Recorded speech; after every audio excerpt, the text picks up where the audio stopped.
Hello rockers, Joe Kane here from Joe Rocks Coronado, and today I'm going to be talking about the art of mandala painting.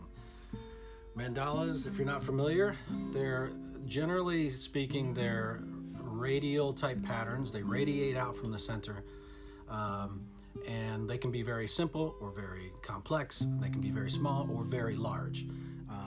Traditionally they've been used, it's a Buddhist tradition, but some people just like them because they're beautiful. The patterns are beautiful, and some people use them in meditation. So that's what I'm kind of talking about today. And the cool thing about mandalas and rocks is that, a lot of times you'll find a rock you'll find some beautiful stone that's round or, close to round and smooth, and they're really easy to paint on. And you can either do them with a background color or without a background color.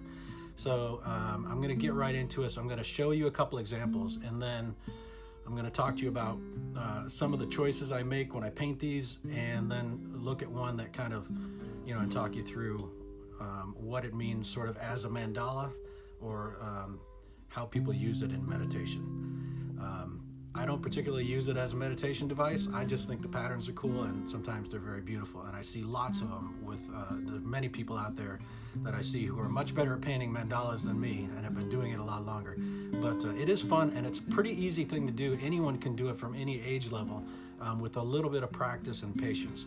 So without further ado, let's jump right in here, and I'll show you a couple examples of some mandala stones.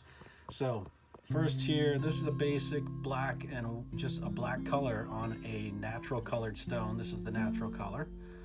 And then I just started in the middle with a very fine tip, or pretty fine tipped paint marker, and just did a little sun symbol there, and then just working out with some patterns here.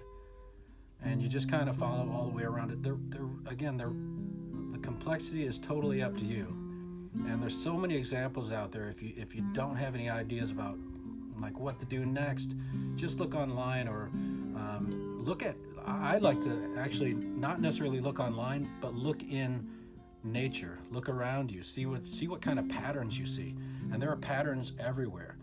It could be anything from straight lines to the tile floor, or to a carpet or something, wallpaper, whatever it is.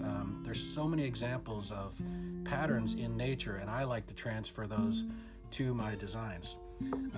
So that's a plain, just black mandala. Now, some people love the colorful ones, and these call to mind almost like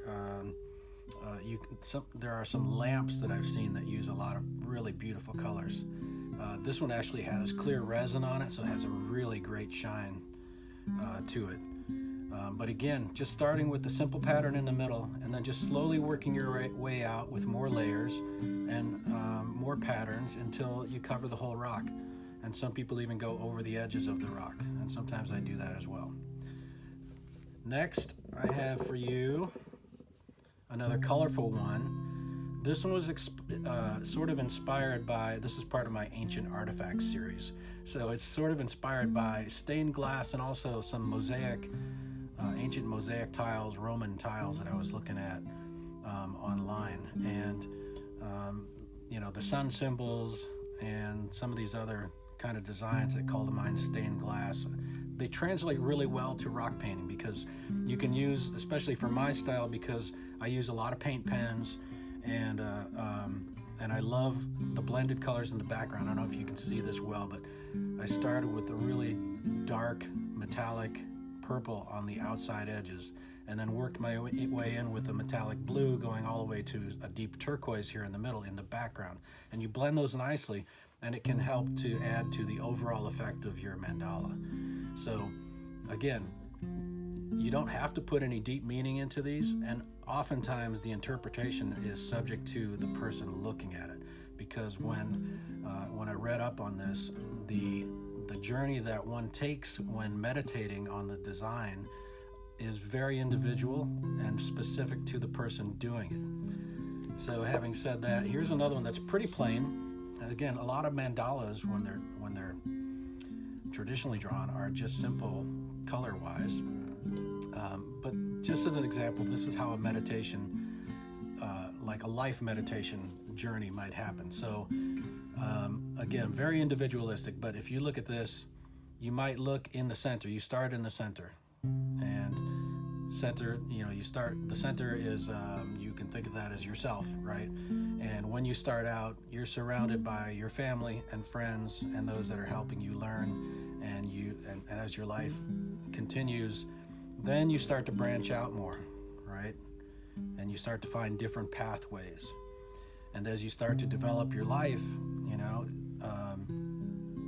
you experience peaks and valleys and variations along the way.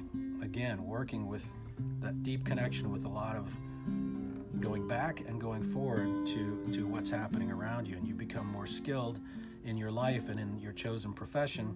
And then these two layers here to me represent sort of a time of plenty when you're being productive and you're saving money, you're building your house and your family and your wealth and your life. And then, as you sort of reach that point, maybe retirement age or something like that, you kind of pull back again, and you're again with sort of on your own divergent path with, or not divergent path, but you're kind of taking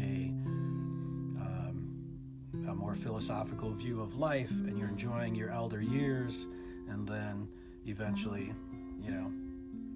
you reach the borders of your life, and that's the end of the mandala. So this is one interpretation, and when I was painting it, I did not think of these things consciously. I didn't try to develop a storyline. You can do that, but that is not what I was doing in this particular case. I was just looking at different patterns I could use and putting them on the rock.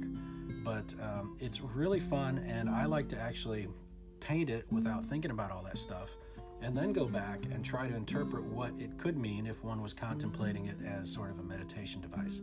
But the other cool thing is, at the end of the day, if you paint a nice, pretty pattern, sometimes with beautiful colors, it just makes a great, this can sit on a bookshelf. You can use it as a paperweight. It could be a centerpiece. There's so many cool ways that, that you can enjoy these mandala stones, that it doesn't matter if you consciously put meaning into them. It's more about doing the creative process and maybe making something beautiful out of a plain stone. So I hope you enjoyed this talking about mandalas, and please tune in to click on subscribe if you enjoyed it, and then also you can look me up on Facebook and Instagram, #JoeRocksCoronado.